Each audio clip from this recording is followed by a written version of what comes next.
What's up, everybody? V Club here, the Villain Club, coming at you with another video. Here we are once again.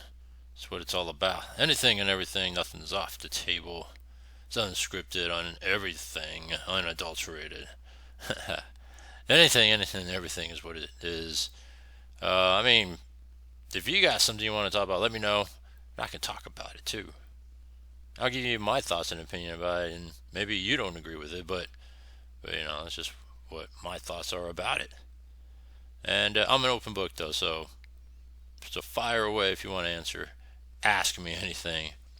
All right, but anyhow, I wanted to bring up the last couple of days of what's been going on. Since I guess of course we know the focal point of everything right now is the presidential election coming up. We're just days away, right? When you think about it, when you look at it, was it like 8 days away?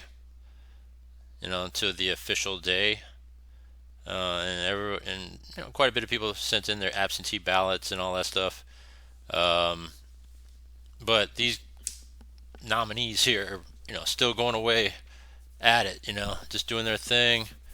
And so I wanted to bring up a point of what's been going on since the Rogan show and the Beyonce thing with Kamala and all that. And what's been going on, right? So I wanted to talk a little bit more about what's happened with Kamala and a little bit of perspective and some other things that have gone on over the past week that I missed on talking about, but I do want to cover it because I think it's important as it kind of goes with the course of what's been happening, right? So, as you all know, right, since the aftermath of the Rogan show with Trump being on it, she turned down the opportunity to be on the Rogan show. So someone that's trying to reach out to the men audience, right? That's a big fail, right? Because that was your foot right there to get in the door to reach out to the male audience. But when you really think about it, she dropped the ball on that, just like she dropped the ball on many, many, many, many, many other things. And when you look at it like that, it's like, well, I mean, it's just who she is. Drops the ball on everything. But at the same time, when you really look deep into her campaigning, right, it is kind of, sexism, right? Because, everything about Trump is this and that. And she's trying to, capture the men audience, right? Because she knows she has women, right? But men are not really falling for it. And at the same time, she'll say things that will chase men away, right? And so, to me, it's kind of reverse sexism because even though women always accuse men of sexism, she's doing the very thing about it. Calling men out. You have all these other females that representing with her, like Michelle Obama and Barack Obama, if you want to call them that, and all these fools, right? Trying to call men out because you're not a man if you don't vote for her, or you're trying to accuse a man of being sexist because you don't vote for her. Aren't they just being that themselves, right? And so that to me doesn't make any sense. But yeah, since the aftermath of the whole thing with her and bringing on Beyonce, and it was said, it was promised that Beyonce's going to appear, which she did, but she was supposed to kind of perform too.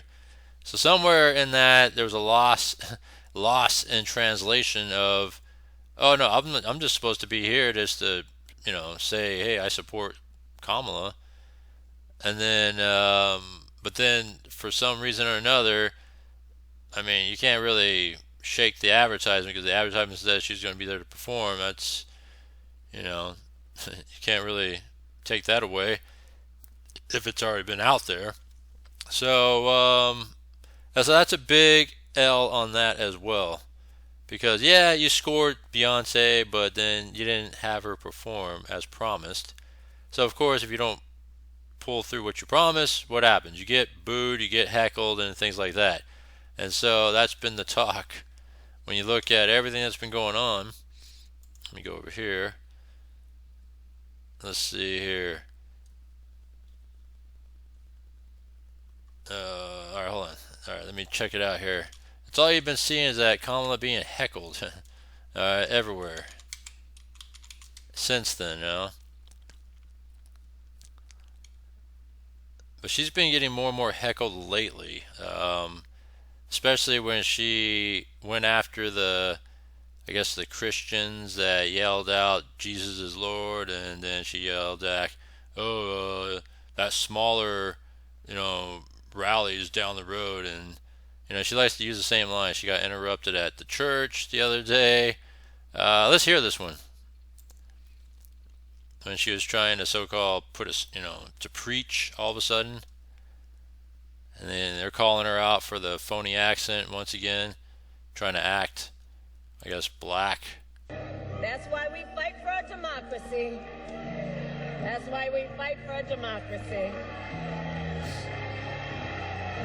Every voice is important. Every voice is important. Every voice is important. She's just taking it.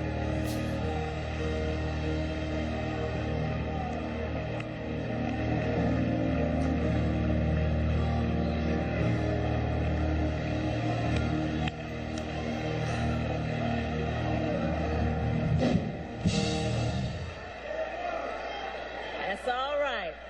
It's all right. It's all right. Every voice is important. She's trying to play it off. All right. That's all right. Yeah, she's trying to play it off. That's what it is. Let's see here. Here's another one. We'll take a look at this one. She freezes after heckler interrupts Michigan rally. Did we see this one already? Let me see this one.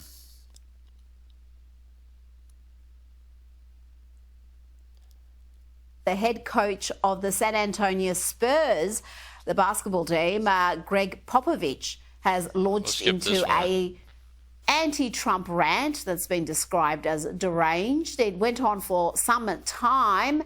This is during a pre-game press conference. Let's just have a listen to a little bit of it. So he's pathetic. He's small.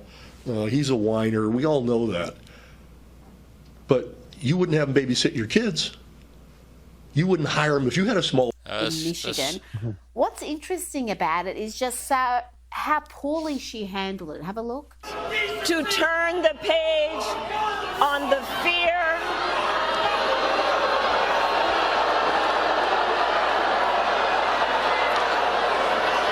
pissed. You can tell she's pissed. She's like, fuck.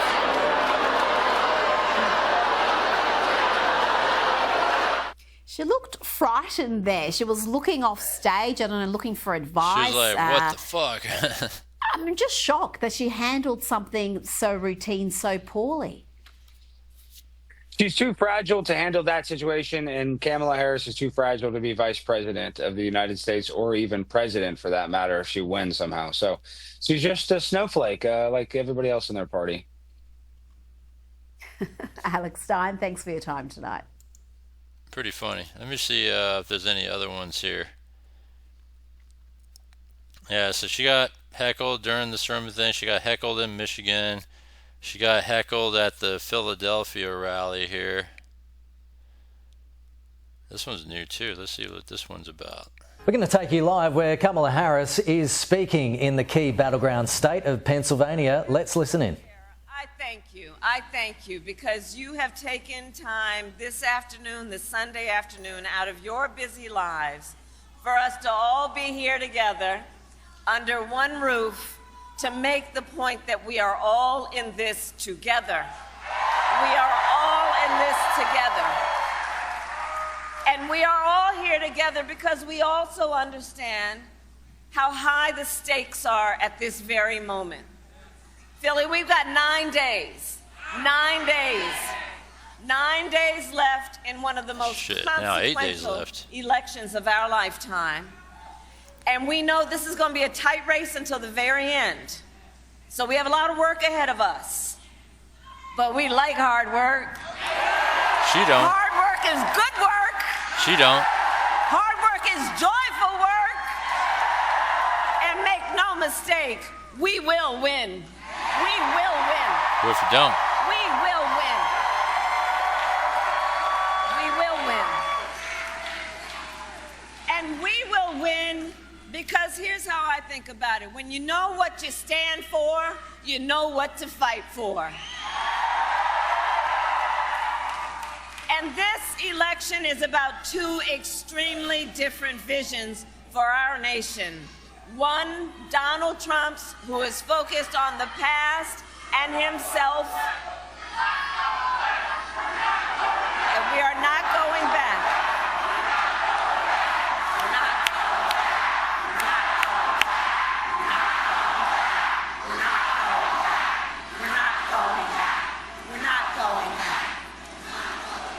And here's why. Little interruption there. Because we are focused on the future, and we are focused on the needs of the American people, as opposed to a Donald Trump who spends full time looking in the mirror, focused on himself.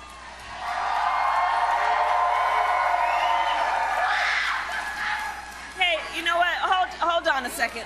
Listen, no, hold on. I want to talk about Gaza for a minute. Okay? We can and we must seize this opportunity to end this war and bring the hostages home. But why are you waiting till after the election to do it? I mean, how come they haven't been working on it this whole time? When you think about it, right? You've had these hostages, they're, Americans and all that tied up. And, it's like for what, months? And they're not doing anything. And so you wait until what, after the election, after the new year? What are you waiting for? All right, she's already the vice president. Why are they not working on it right now? Why they gotta wait till the election to end this war right now? End this, right? End this, whatever it is, occupation. But they've been playing both sides. They've been playing the Gaza side, and the Palestinians are poor innocent Palestinians, while Hamas is creating mass, destruction, right? And then Israel is trying to go in there to take care of business, but then, American, government saying, don't be doing that. The Gazan people they're innocent. You can't be doing that. So it's like they're playing both sides here, and then you're saying, oh, we should end this thing, but could be already trying to end it if you just let it be and try to help it, but you're not. You're just holding off. Until after the election? I mean, I don't get it. They're already sitting in office right now, her and Biden. That's the oddest thing about this. And I will do everything in my power to meet that end.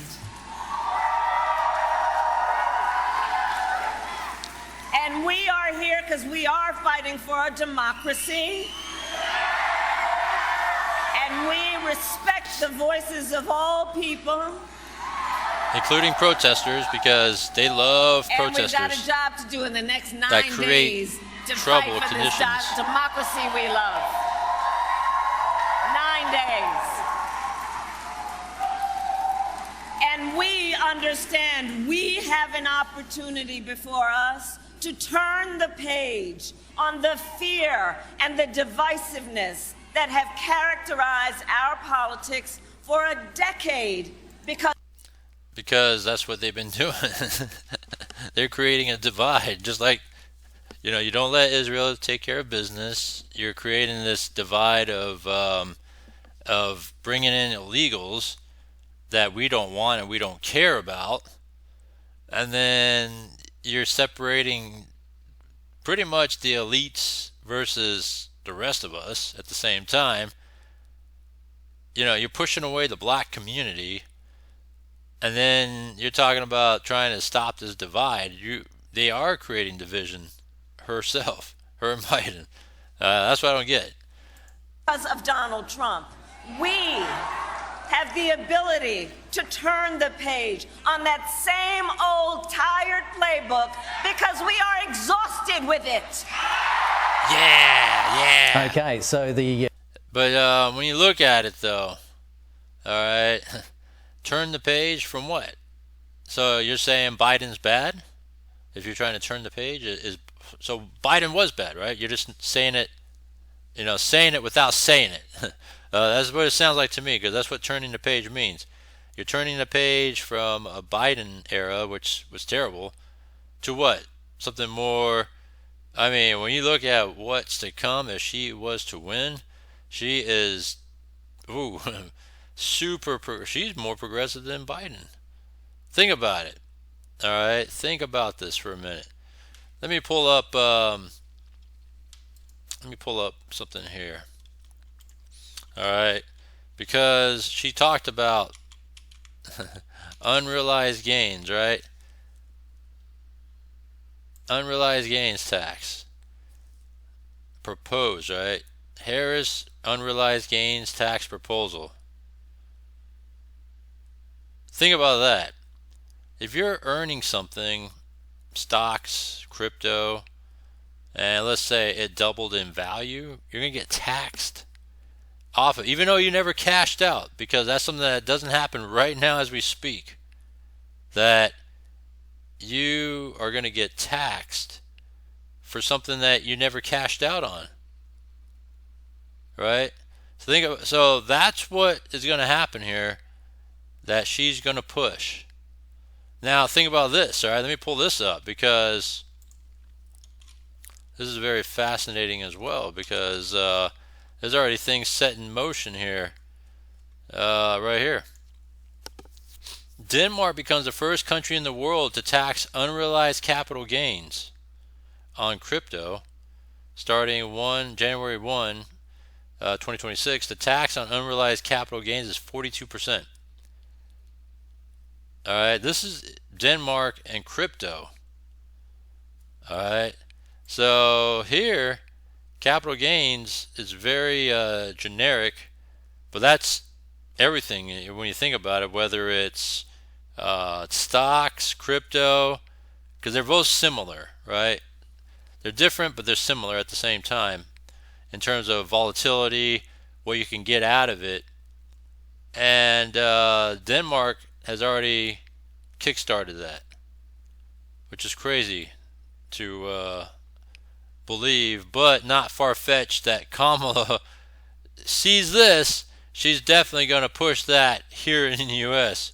So we got to really think real hard on this one. All right. So, but on the other hand, this was very fascinating as well. Pull this up. Elon Musk says he can help reduce the U.S. government annual spending by $2 trillion if Donald Trump is elected president.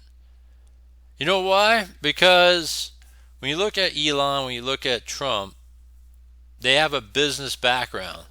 So they have the ability to run a business, as they've had years of running businesses, and they sure know how to budget. They sure know how to cut the fat, reduce spending, all that stuff in order to reduce the deficit caused by, well, Democrats, because they love to spend.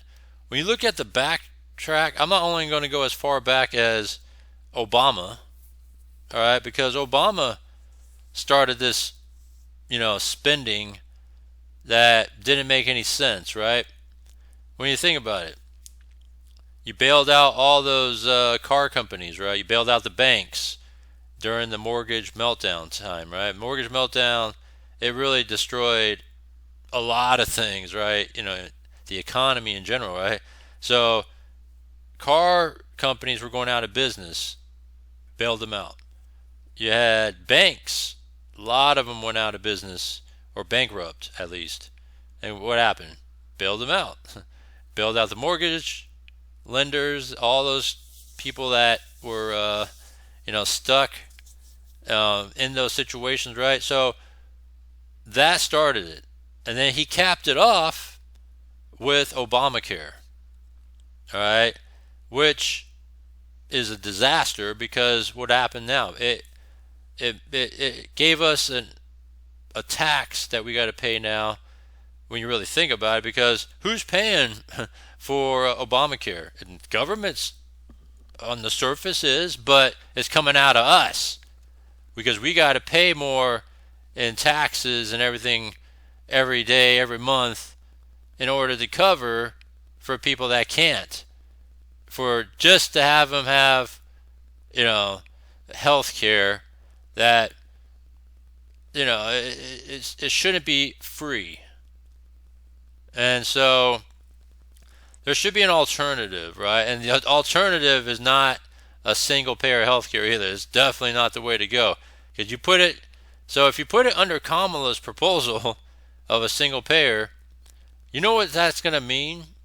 All right. So think about Kaiser 20-fold, right? Because Kaiser is a terrible HMO where you go in and you'll be on a cattle call, full, waiting room, and how long is it going to take for them to see you, right?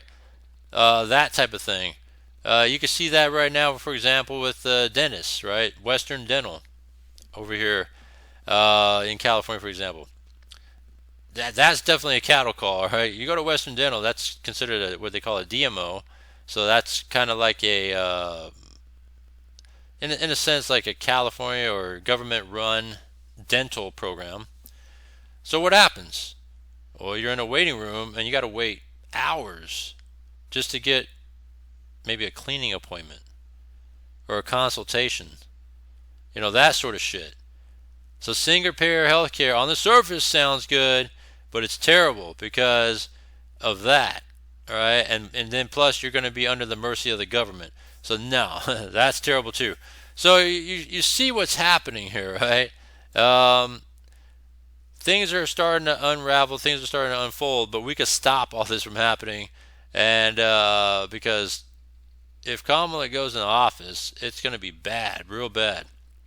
All right. Besides her word salad speeches, her knowledge of being just dumb, that's just what's happening here. And here's something very interesting as well I wanted to share with you guys. Let me see if I can find it. I thought it was very interesting. It happened probably about a week ago, but a few days ago. Right here. LA Times owner says he has no regrets in not endorsing. So there was a big situation that happened. LA Times, big. One time, when newspapers were big, LA Times was one of the biggest. All right.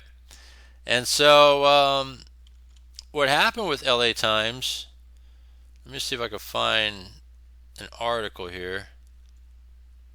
Let's see.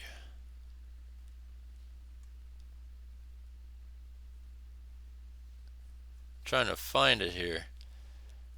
All right, so this is what happened. All right, so you have the owner who owns it, billionaire owner, bought it a few years ago, and you have the writers and editors, right? So the editor was going to post support for Kamala, and so the story goes that the owner says, no, can't do that. We're not going to do that. All right.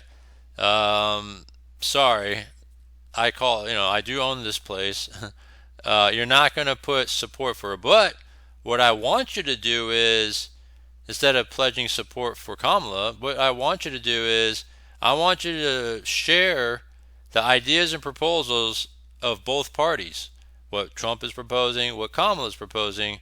That way it's fair for everybody to see and they could decide for themselves who they want to. But at this time, I do not want to pledge my support for Kamala. So you had these editors that said, all right, you know what? Since you're not allowing us freedom of speech is what they're trying to claim it, they just said, we're out of here. We're out. All right. Don't let the door hit you hit your ass as you walk out. All right. See you later. And that's really the breakdown of that story. All right. Let me see here. I'm going to go to this.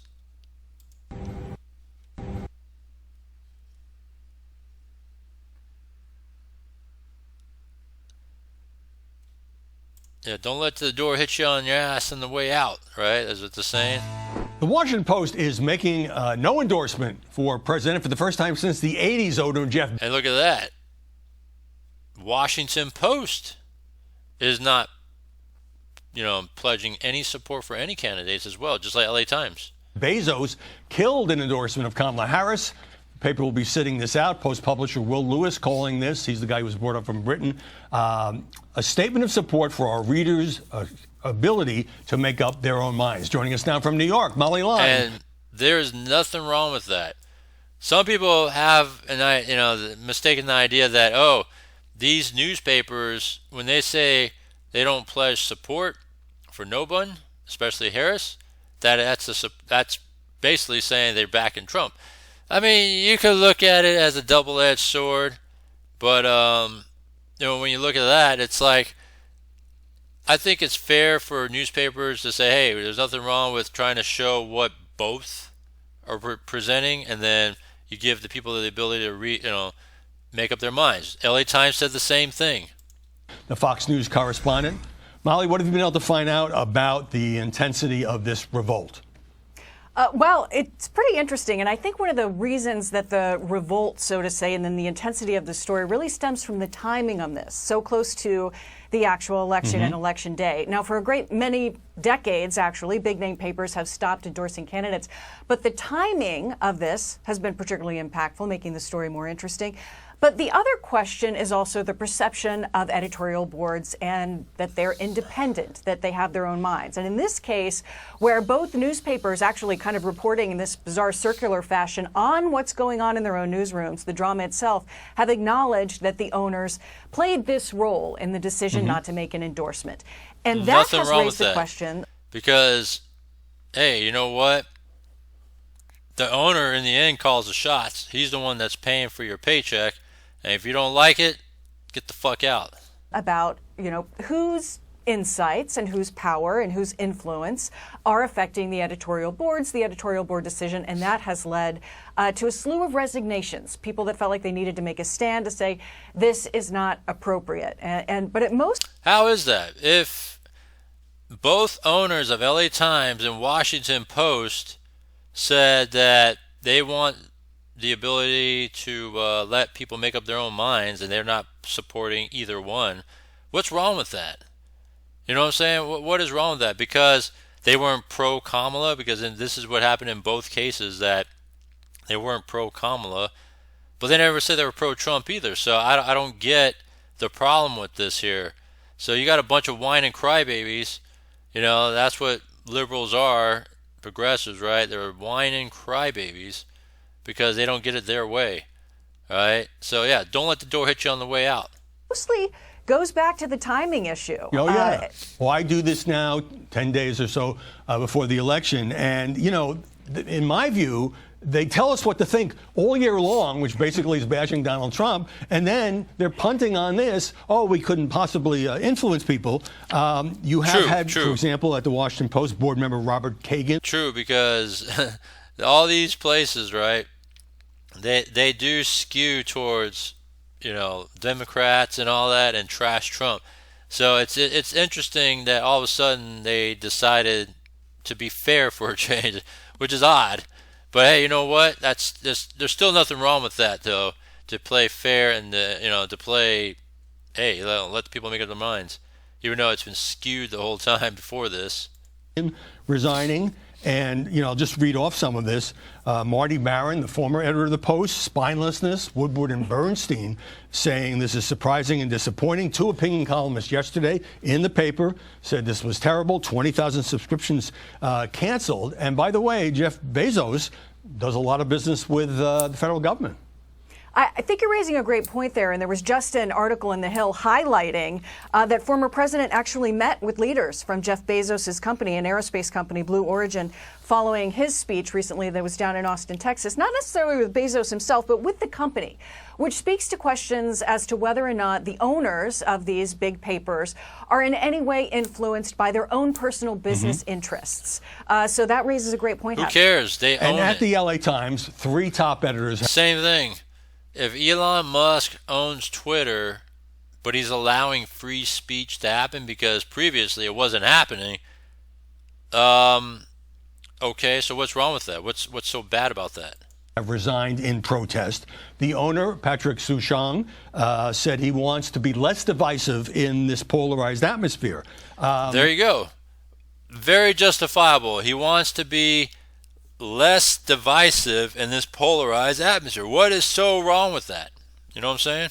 That would have been fine if they'd said that 6 months ago or 3 months from now. Hey, better late than never. His daughter says she was involved in the process, and this is really about the U.S. financing genocide in Gaza. So they're unhappy with Kamala's position there. So what's your takeaway from both of these cases? Yeah, in the what it instance is. of the daughter, particularly fascinating because then you have a paper questioning, how broadly the entire family is having an influence, not just on the editorial page, but potentially on what's covered in the newspaper itself. The Times owner, Dr. Patrick Chung, as you mentioned, he had put out a statement. He said, "I have no regrets whatsoever. In fact, I think it was exactly the right decision. Yeah. The process was to decide how do we actually best inform our readers, and there could be nobody better than us who try to sift through the facts from the fiction." Well, that's a nice try, but the fact is these newsrooms are in an uproar, and this will be remembered 10 years from now. I know we're going to talk to you a little later, Molly, so thank you. Hey, there's nothing wrong with that. I'm for it. You know what? Hey, better late than never. If it's because of stupid shit that Kamala's been doing and they don't want to pledge support, hey, I mean, what, you want to support her because she still wants to do some bullshit? I mean, so there's nothing wrong with all that, and that's something I wanted to point out. What's interesting too is let me look up this right here. Here we go. These are the major newspapers that have and haven't endorsed Trump and Harris, right? So I thought it'd be fascinating to kind of take a look at this. I don't know. Hopefully there's just a chart. Oh, here we go. Major newspaper endorsements. So yeah, Donald Trump with New York Post. At least New York Post, when you look at it, to me, they play fair. They always seem to be pretty even though they pledge support for Trump. New York Post just posts everything, both sides. And I like New York Post. I never really looked into them until this year, but they're actually pretty good. So Washington Times and Las Vegas Review-Journal, nice. So then Kamala has New York Times, Philadelphia Inquirer, New Yorker, Houston Chronicle, Boston Globe. I don't know what that is over here. I can't read that one. Houston Chronicle. Think about this. They're a border state, and you have Houston that's supporting Kamala. Can you believe that? It's odd. But this is major right here, though. Washington Post and Los Angeles Times. It's major. When it comes to not endorsing nobody. And there's nothing wrong with not endorsing anybody. I mean, what's so bad about it, So, to me, this is telling, right? When you look at what's not endorsing candidates in general, and you look at the Teamsters for the auto unions and things like that, even though they said that they're not backing any candidate because in the past they've backed the Democratic candidate, but Kamala's so bad that they can't back her. And then when you look at what the people within the workers, right, that make up the Teamsters, they're all really supporting Trump, which is pretty funny. So they're supporting Trump, but yet the Teamster president says we're not backing anybody. That's to me telling as well on all that, when it used to be kind of a landslide that Democrats would be supported in that regard. So usually all these shoo-ins, the Teamsters, all the press, traditionally would back the Democrat. you look at traditional media, right, of television, that is, ABC, NBC, CBS, right, MSNBC, CNN, right, the majority is behind the Democrat, right? And then, yeah, the outliers like Fox, that's for Republicans. And what else is there? News Nation? I mean, so when you look at that, to me it's telling that, people are starting to kind of wake up a little bit that these things can make an election difference. So I just wanted to kind of mention that it's just something to really think about. And again, when you look at it, Kamala's being heckled more. When you look at the stuff that's being proposed, it's just terrible. And the more she talks, the worse it gets, right? That's been the whole thing. So terrible policy proposals, terrible policies currently, because she's still with the Biden administration. And she hasn't created any change. And then she's talking about turning the page from what? That means you're admitting that Biden's a failure. But you're not saying it out loud. You're not saying it verbatim, right? So I just wanted to share with you my thoughts. Let me know what you think. Comment down below. I got another one we'll talk about tomorrow. I think it'll be very funny and interesting. Subscribe, hit the bell icon. Shoot me up if you have any questions about anything or you want to talk about anything. Other than that, I'll see you next one.